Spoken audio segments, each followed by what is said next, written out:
A questão de autoridade, ela é muito debatida aqui no nosso país e quando você fala autoridade, parece que ela vem junto com um certo ar de piada, de comédia. Então,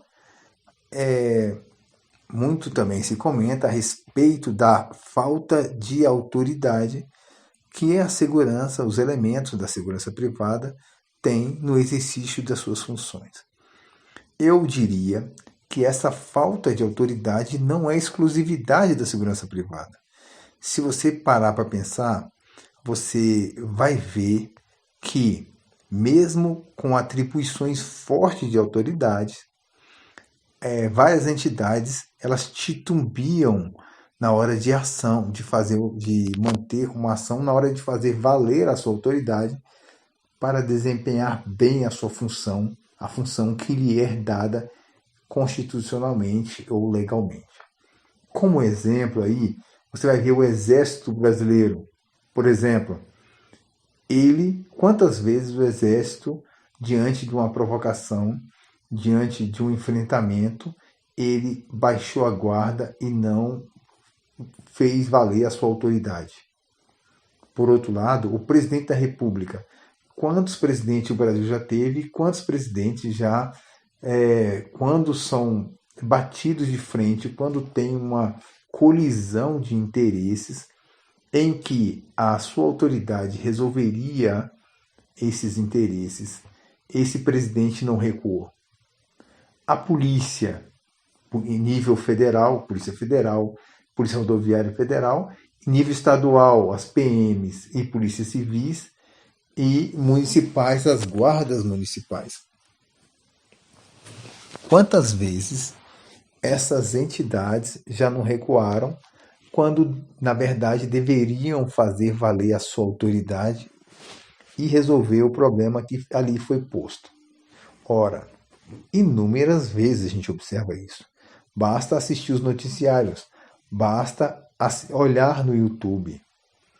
Não é exclusividade da segurança privada. Então, se é uma questão cultural endêmica, não podemos cobrar única e exclusivamente da segurança privada que ela tem aí esse rompante de autoridade e consiga vencer essas barreiras culturais e desempenhar bem suas funções. É bem verdade que essa falta de autoridade está vitimando muitos profissionais da segurança privada, assim como vitima também os profissionais da segurança pública. Por quê?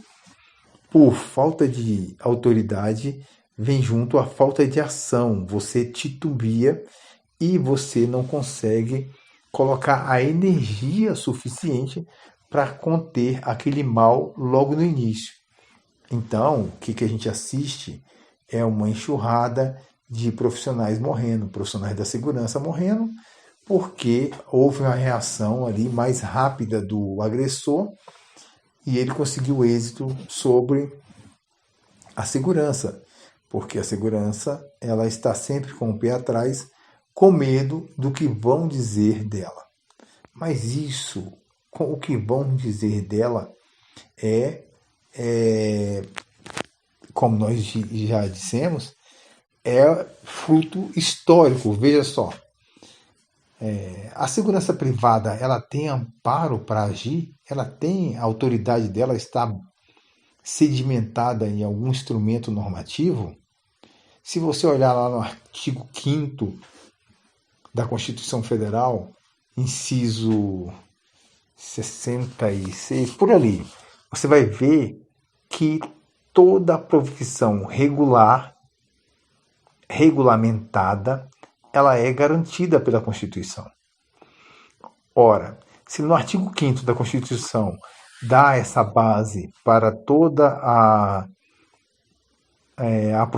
as profissões regulamentares, a segurança privada é uma profissão regulamentar e ela tem também sustentáculo no Código Penal. Se você parar para ver lá no Código Penal, fala que nas excludentes de ilicitude, fala no exercício regular de um direito, tá bom?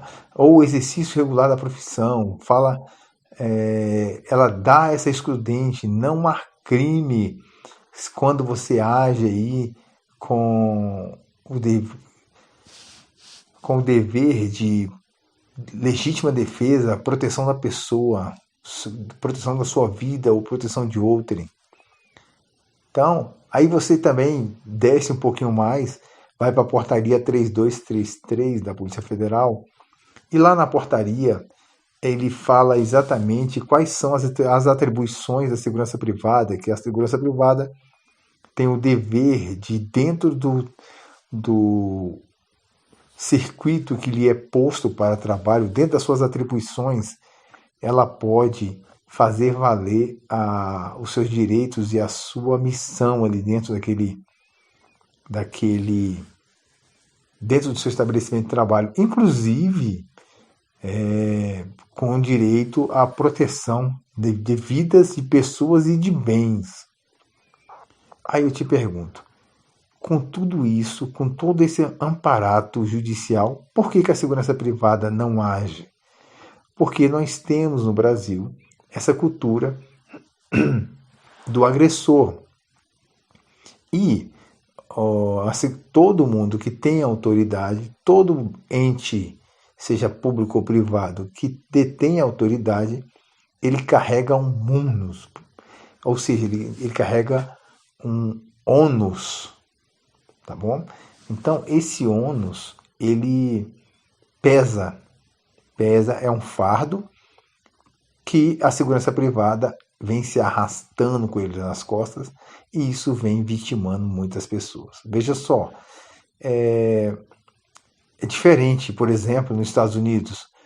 Eu tive a oportunidade de presenciar um operador de SIGPARE, que também faz parte da segurança privada. Essa discriminação que a gente coloca aqui no Brasil também, já é fruto já de dessa cultura nossa de diminuir a segurança privada. Veja você, o operador de SIGPARE, aquele cidadão que fica na beira da rodovia com a placa Siga, Pare, ele está trabalhando na segurança da pessoa ali que está atravessando aquele trecho da pista. Então, ele tem a autoridade de te mandar parar e de te mandar seguir, porque ele tem informação, ele tem ali um treinamento naquele momento para poder garantir a sua segurança. Ele é segurança privada e não é diferente. Nos Estados Unidos, como eu estava dizendo, tinha lá esse operador de SIGPARE. Ele parou o trânsito na avenida principal ali na Biscayne, na beira da praia, para que fosse procedida ali uma entrega de ferro, o caminhão cheio de vergalhões. Acontece que esse caminhão, por diversas manobras ali, demorou e, no momento, ele abriu uma brecha. Uma senhora que estava parada com um Porsche Cayenne, lembra até o carro dela. Ela estava com o marido dela do lado e mais dois senhores atrás. Ela tentou passar por uma brecha que abriu. Abriu, dava para passar tranquilamente, passava ali uns 4, 5 carros. Quando ela fez menção de sair daquele local, esse operador de SIGPARE pulou na frente do carro, apitando horrores como um maluco e, em alto e bom tom, mandou ela desligar o carro, tirar a mão do volante e ela só ia sair quando ele mandasse que ela saísse. Ou seja, foi uma atitude altamente... No Brasil não aconteceria isso, nunca. Mas ele utilizou uma autoridade ali ao extremo, aos berros, foi até exagerado, porque causou assim uma certa... Parecia que tinha caído o mundo. Acontece o seguinte, ele, o operador de SIGPARE, ele foi treinado para aquilo. Se ele mandou parar o trânsito, ele tem informações de que não é seguro a pessoa prosseguir. E ele fez valer aquela sua autoridade para parar o carro. Foi positivo? Foi, sob o ponto de vista que ele conseguiu parar o carro. E ele, por saber que ele é uma região de turistas, ele não sabe qual é a cultura de cada pessoa. Então, se ele não impor, se ele não colocar, se não tivesse colocado a sua autoridade da maneira que ele colocou, talvez ele não conseguiria ali o intento, porque cada país tem uma cultura e cada país absorve de maneira diferente uma ordem. Só que no máximo da ordem, no máximo da hierarquia, no máximo da autoridade e até da imposição física, todo mundo entende, porque isso é uma linguagem universal e até mesmo natural. Então foi isso que ele fez, impôs autoridade e conseguiu fazer com que ela parasse. Vamos supor que, se ela continuasse, lá na frente cairia um vergalhão de ferro, esmagava, cortava o carro no meio e matava todo mundo. Ou seja, nesse ponto que não tinha nada assim para acontecer. Eu também não vi nada que poderia acontecer de ruim se ela tivesse passado. Porém, se isso viesse a acontecer, ele teria aí êxito por ter evitado 4 mortes. Ponto para ele. Trazendo esse aspecto aqui para o Brasil, você note que, sob o efeito da autoridade, é a mesma coisa ter o operador de SIGPARE como ter um policial do FBI ali. A pessoa iria parar com a mesma energia, se a mesma energia fosse empregada. Agora, não interessa quem estivesse ali, se o cara titubeasse, ficasse vacilante na hora de dar ordem, ele certamente aquela senhora passaria e ele não cumpriria ali a missão dele. Então, trazendo agora para o Brasil realmente o que é essa discussão, você vê que essa fraqueza de atitude que é atribuída à segurança privada, que nós já falamos que não é exclusividade da segurança privada, ela vem vitimando muitos profissionais. Às vezes, a segurança privada tem a oportunidade de parar um agressor logo no início. Se o cara chega numa agência, por exemplo, gritando, exaltado e nervoso e tal, e ameaçando, a segurança privada vai se abrigar e vai sacar a arma somente no último minuto. Se fosse em outro país, já sacaria a arma e já partiria para a prisão do cara, porque ele está ali dando sinais que vai dar problema e que as coisas tendem a perder o controle. Então é difícil a gente simplesmente apontar o dedo para um setor da nossa sociedade, sendo que toda a sociedade é que precisa de uma transformação muito ampla nesse sentido de absorção dos seus valores, das suas atribuições e logicamente, terem o suporte cultural.